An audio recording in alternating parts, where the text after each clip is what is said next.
Welcome and thanks for viewing this demo of the Bogert Technology Consulting Pre-Process Audit System. Today we're going to be talking about pre-process audits, which are audits that run before submitting payroll to check for any one of an unlimited variety of potential errors in the payroll entry. So we're going to look at this first from the payroll entry person's point of view. So this is a payroll that I've started for a demo company called Acme Widget. And I've created a pre-process register here that shows that I've paid 4 employees. And you can see various hours and dollar amounts. And I'm ready to submit that payroll. So I'm going to go into Millennium and I'm going to go to the submit screen. You can see that the pre-process audit system is auditing the payroll data, and it gives me several errors. Now these errors, we need to do something about them before we can actually process the payroll. So let's look at these one by one. We're going to look at this first error. You can see these are active employees that have not been paid. You can see these are other employees in the company. They're active. I haven't paid them, and I can elect to approve that. Or I can click on the employee's name and it'll take me to the payroll input screen. Here I could go ahead and add some payroll for Roadrunner if I want to, some regular time perhaps. And then I can go back to my pre-process audit screen.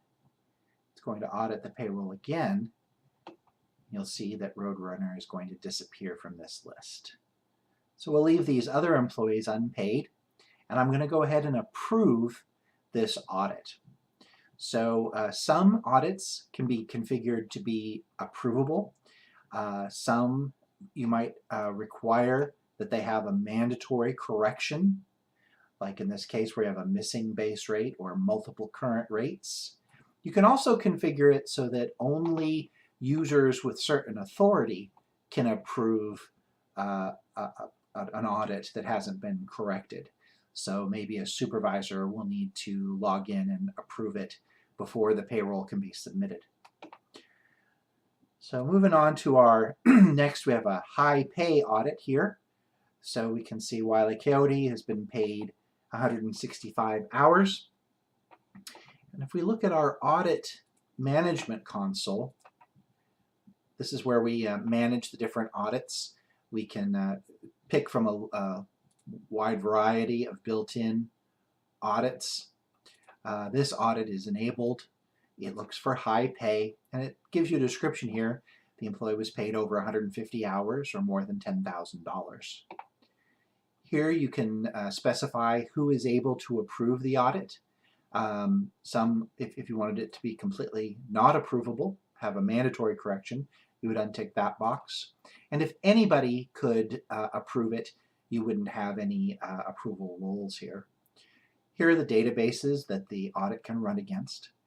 And down here is the SQL that returns the actual data for the problem in question. So going back to Millennium, we could click on Wile E. Coyote here and correct this if this was incorrect, but I'm going to go ahead and approve this. We have an invalid rate for the Tasmanian Devil, and let's take a look at this. I'm going to go ahead and click on Tasmanian Devil, and it's going to bring up the payroll input screen for this employee, and we can see what it's complaining about here. I've entered 10 hours of time. I've entered a rate of $10 per hour, and that should extend out to $100, but instead I've entered 200 here. So this math doesn't make sense, and it's warning us about that. I'm going to go ahead and correct this. Save it. And when I go back to the audit, that's going to be gone. So I have 2 audits here that have to be corrected, they're mandatory to correct. One is a missing base rate, so Tweety Bird for some reason has no base rate. So I'm going to go ahead and click on the employee's name, go to Rates and Reviews. I can see here there's an end date, which is before my current check date of 12/5/2014. So I'm going to correct this by putting it to what it should be, which is 12/31/2100. And I'll save that. And I'm going to go back to my audit screen.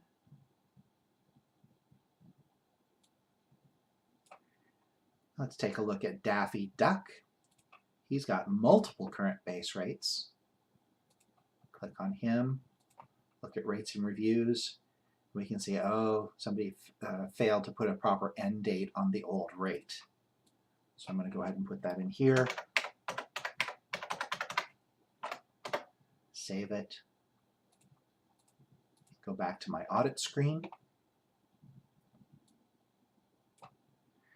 And the last one here is a check for Foghorn Leghorn, where the net check is 0.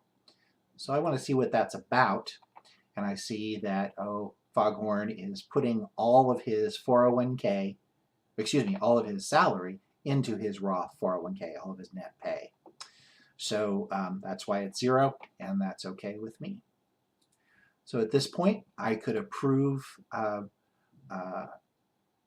payroll. Let's run our audit again. Go submit.